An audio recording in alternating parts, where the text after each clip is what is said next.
Hello guys, ಇವತ್ತು special Mangaluru style chicken ghee roast. ತುಂಬ ಈಸಿಯಾದ recipe. ಮಂಗಳೂರಲ್ಲಂತೂ ಸಿಕ್ಕಾಪಟ್ಟೆ ಫೇಮಸ್ ಇದು. ಇದರ ಮೇಕಿಂಗ್ ಸ್ಟಾರ್ಟ್ ಮಾಡೋಣ. Rolling and action.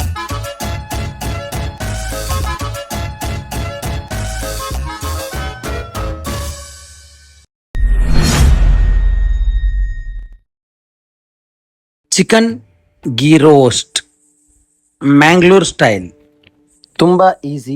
ಮೊದಲಿಗೆ ಕಾಶ್ಮೀರ್ ಚಿಲ್ಲಿ ಒಂದು 5-10 ಪೀಸು, ಮತ್ತು ಗೋಡಂಬಿ ನಾನಿಲ್ಲಿ ಒಂದು 50 ಗ್ರಾಮ್ ಗೋಡಂಬಿ, 1 ಸ್ಪೂನು ಕಾಶ್ಮೀರಿ ಚಿಲ್ಲಿ ಪೌಡರ್ ತೊಗೊಂಡಿದ್ದೀನಿ ಯಾಕೆಂದರೆ ಸಖತ್ ಕಲರ್ ಬರುತ್ತೆ, ಮತ್ತು ಹುಣಸೆ ಹಣ್ಣು ಒಂದು 10 ಗ್ರಾಮ್ ಅಷ್ಟು, ಮತ್ತು ಜೀರಿಗೆ ವೆರಿ ಇಂಪಾರ್ಟೆಂಟು ಅದು ಒಂದು 15 ಗ್ರಾಮು, ಮತ್ತು ಸ್ವಲ್ಪ ಶುಂಠಿ, ಸ್ವಲ್ಪ ಅಂದರೆ ಒಂದು 5 ಗ್ರಾಮ್ ಅಷ್ಟು ಸಾಕು, ಮತ್ತು ಒಂದು ಬೆಳ್ಳುಳ್ಳಿ, ಒಂದು 3 ಕಾಳು, ಜಾಸ್ತಿ ಏನು ಬೇಕಂತ ಹೇಳಿದರೆ ನೈಸಾಗಿ ಪೇಸ್ಟ್ ಮಾಡಿಕೊಂಡೆ. ಇಷ್ಟೇ ಮಸಾಲೆ. ತುಂಬಾ ಹೆಲ್ದಿ, ತುಂಬಾ ಟೇಸ್ಟಿ, ಸಕ್ಕ ಟೇಸ್ಟ್ ಇರುತ್ತೆ ಮಾತ್ರ. ಮತ್ತು ತುಪ್ಪ ಒಂದು 2-3 ಸ್ಪೂನ್, ಯಾಕೆಂದರೆ ಗೀ ರೋಸ್ಟ್ ಅಂತ ಹೇಳಿದ ನಂತರ ನಾವು ತುಪ್ಪ ಇದಕ್ಕೆ ಮಸ್ಟಾಗಿ ಹಾಕಲೇಬೇಕು. ಮತ್ತು ಇದಕ್ಕೆ ಸ್ಪೆಷಲಾಗಿ ಫ್ಲೇವರ್ಗೋಸ್ಕರ ಒಂದೇ ಒಂದು ಈರುಳ್ಳಿ, ನಾನಿಲ್ಲಿ ದೊಡ್ಡ ಈರುಳ್ಳಿ ತೊಗೊಂಡಿದ್ದೀನಿ, ನೀವು ಬೇಕಂದರೆ ಸಣ್ಣ ಈರುಳ್ಳಿ ತೊಗೋಬೋದು. ಮತ್ತು ಕರಿಬೇವಿನ ಸೊಪ್ಪು, ಯಾಕೆಂದರೆ ಒಂದು ಫ್ಲೇವರ್ಗೋಸ್ಕರ. ಇದಕ್ಕೆ ಕೊತ್ತಂಬರಿ ಸೊಪ್ಪು ಹಾಕಬಾರ್ದು, ಕೊತ್ತಂಬರಿ ಸೊಪ್ಪು ಹಾಕಿದರೆ ತುಪ್ಪದ ಫ್ಲೇವರ್ ಹೋಗಿಬಿಡುತ್ತೆ. ಹಾಗಾಗಿ ಇದು ಸ್ವಲ್ಪ ಬಿಸಿಯಾದ ತಕ್ಷಣವೇ ನಾವು ಪೇಸ್ಟ್ ಮಾಡಿರೋ ಮಸಾಲೆನ ಹಾಕೋಣ. ತುಂಬ ತಿಕ್ಕಾಗಿ ನಾನು ಪೇಸ್ಟ್ ಮಾಡ್ಕೊಂಡಿದ್ದೀನಿ.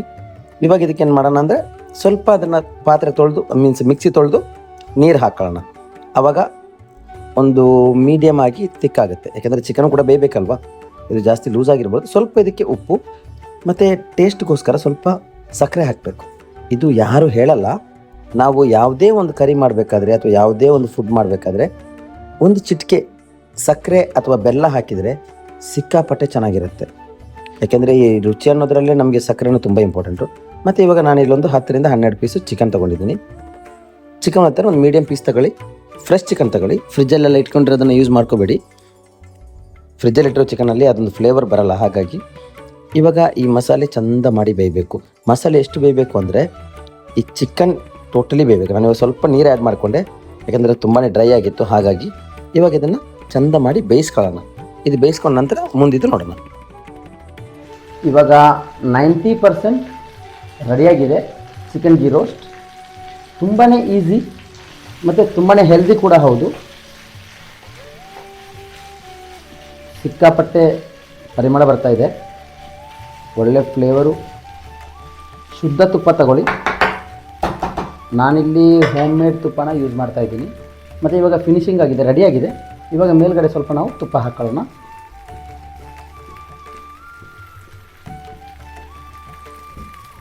ಸಖತ್ ಫ್ಲೇವರ್ ಇದೆ ಮಾತ್ರ. ಇದು ಫುಲ್ಲಾಗಿ ಡ್ರೈ ಆಗಬೇಕು, ಇಲ್ಲಾಂದರೆ ಚೆನ್ನಾಗಿರಲ್ಲ. ಇವಾಗ ಫುಲ್ ಡ್ರೈ ಆಗಿದೆ, ಗೀ ರೋಸ್ಟ್ ರೆಡಿ ಆಯಿತು. ಇವಾಗ ಇದನ್ನು ಬೇಗ ತಿಂದು ಟೇಸ್ಟ್ ನೋಡೋಣ. ಇವಾಗ ನೋಡಿ, ಚಿಕನ್ ಬೆಂದು ಅದರದ್ದು ತುಪ್ಪ ಎಲ್ಲ ಚಿಕನಿಂದ ಬೇರೆ ಆಗಿದೆ. ಯಾವ ಥರ ಅಂದರೆ ಮಸಾಲೆ ಫುಲ್ಲಾಗಿ ಚಿಕನ್ ಎಳ್ಕೊಂಡು ಆ ತುಪ್ಪದ ಫ್ಲೇವರು ಕೂಡ ತುಂಬ ಎಳ್ಕೊಂಡು ಆನಂತರ ಬರೀ ಅದರಲ್ಲಿರೋ ತುಪ್ಪದ ಕಂಟೆಂಟ್ ಮಾತ್ರ ಹೊರಗಡೆ ಬಿಡ್ತಾ ಇದೆ. ಇವಾಗ ರೆಡಿ ಆಯಿತು. ಇದರ ಪರಿಮಳಕ್ಕೆ ಲೇಟ್ ಮಾಡೋಕ್ಕಾಗಲ್ಲ, ಅಷ್ಟು ಚೆನ್ನಾಗಿದೆ. ಹಾಗಾಗಿ ಪಟ್ಪಟ ಅಂತ ತೆಗೆದು ಟೇಸ್ಟ್ ನೋಡೋಣ. ಇವಾಗ ಮೊದಲಿಗೆ ಒಂದು 4 ಪೀಸ್ ಸಾಕು. ಈ ಗೀ ರೋಸ್ಟ್ ಜೊತೆಗೆ ನಾನಿವತ್ತು ಚಪಾತಿ ತಗೊಂಡಿದ್ದೀನಿ, ತೆಳ್ಳಗಿರೋ ಚಪಾತಿ. ಮೊದಲು ಟೇಸ್ಟ್ ನೋಡೋಣ, ಯಾಕೆಂದರೆ ಬಾಯಲ್ಲಿ ನೀರು ಬರ್ತಾ ಇದೆ ಮತ್ತು ನಾನು ಒಬ್ಬನೇ ಇರೋದಾ. ಹಾಗಾಗಿ ಸ್ವಲ್ಪ ಸ್ಪೆಷಲಾಗಿ ಏನಾದರೂ ಮಾಡೋಣ ಅಂತ ಅನ್ನಿಸ್ತು, ಅದಕ್ಕೆ ನಾನು ಗೀ ರೋಸ್ಟ್ ಮಾಡಿದ್ದೀನಿ.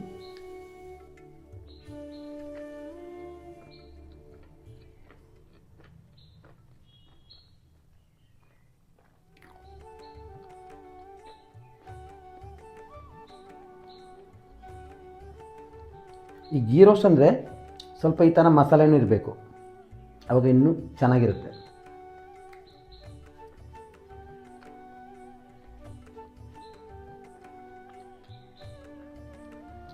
ಚಿಕನ್ ಅಂತೂ ಸಿಕ್ಕಾಪಟ್ಟೆ ಸಾಫ್ಟ್ ಇದೆ, ಹಾಗಾಗಿ ತಿನ್ನೋದಕ್ಕೆ ಸಿಕ್ಕಾಪಟ್ಟೆ ಚೆನ್ನಾಗಿದೆ. ಸಖತ್ ಫ್ಲೇವರ್ಫುಲ್ ಆಗಿದೆ. ಪ್ಲಸ್ ಆ ಕ್ಯಾಶ್ನಟ್ ಫ್ಲೇವರು, ಆ ತುಪ್ಪದ ಫ್ಲೇವರ್ ಅಂತೂ ಸಕ್ಕತ್ತಾಗಿದೆ. ನೀವು ಬೆಸ್ಟ್ ನಿಮಗೆ ಒಂದು ನಂದಿನಿ ಗೀ ತಗೊಳ್ಳಿ, ಇಲ್ಲಾಂದರೆ ಮನೇಲಿ ಮಾಡಿ, ಸಖತ್ತಾಗಿರುತ್ತೆ. ಓಕೆ ಫ್ರೆಂಡ್ಸ್, ನಾನು ಬೇಗ ತಿಂದು ಮುಗಿಸ್ತೀನಿ, ನಿಮಗೂ ಜಾಸ್ತಿ ಬೋರ್ ಮಾಡಲ್ಲ. ನೆಕ್ಸ್ಟ್ ವಿಡಿಯೋಗೆ ಸಬ್ಸ್ಕ್ರೈಬ್ ಮಾಡಿ. ಬಾಯ್. ಫ್ರೆಂಡ್ಸ್, ಇನ್ನೊಂದು ವಿಷಯ ಹೇಳಬೇಕು ಅಂತ ಅಂದ್ಕೊಂಡಿದ್ದೆ, ತುಂಬ ದಿನದಿಂದ ಹೇಳೋಕ್ಕಾಗಿಲ್ಲ. ತುಂಬ ಜನ ನನಗೆ ಹೇಳ್ತಾರೆ ಗ್ಲೌಸ್ ಹಾಕೋಬೇಕು ಅಂತ.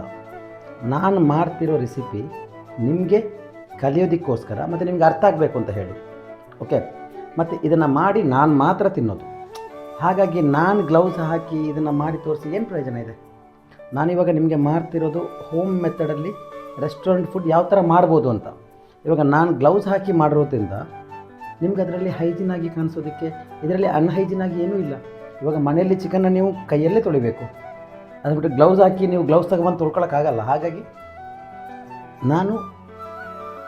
ನಾನು ತಿನ್ನೋದಕ್ಕೋಸ್ಕರ ಮಾಡ್ತಾ ಇರೋದನ್ನು ನಿಮಗೆ ತೋರಿಸ್ತಾ ಇರೋದು. ಏನು ಬೇಜಾರು ಮಾಡ್ಕೋಬೇಡಿ, ಓಕೆ ಫ್ರೆಂಡ್ಸ್. ಹೊಟ್ಟೆ ತುಂಬ ಹಸಿತಾ ಇತ್ತು, ಹಾಗಾಗಿ ಅಡುಗೆ ಮಾಡಿದ ಮೇಲೆ ಪ್ಲೇಟ್ ಕ್ಲೀನಾಗಿರಬೇಕು, ಮೂಳೆ ಮಾತ್ರ ಉಳಿಬೇಕು. ಅಷ್ಟು ಟೇಸ್ಟ್ ಇದ್ದರೆ ಮಾತ್ರ ಹೊಟ್ಟೆಗೂ ತಂಪಾಗಿರುತ್ತೆ, ಮನಸ್ಸಿಗೂ ನೆಮ್ಮದಿಯಾಗಿರುತ್ತೆ. Thank you all, bye. Next ವೀಡಿಯೋಗೋಸ್ಕರ ವೆಯ್ಟ್ ಮಾಡಿ.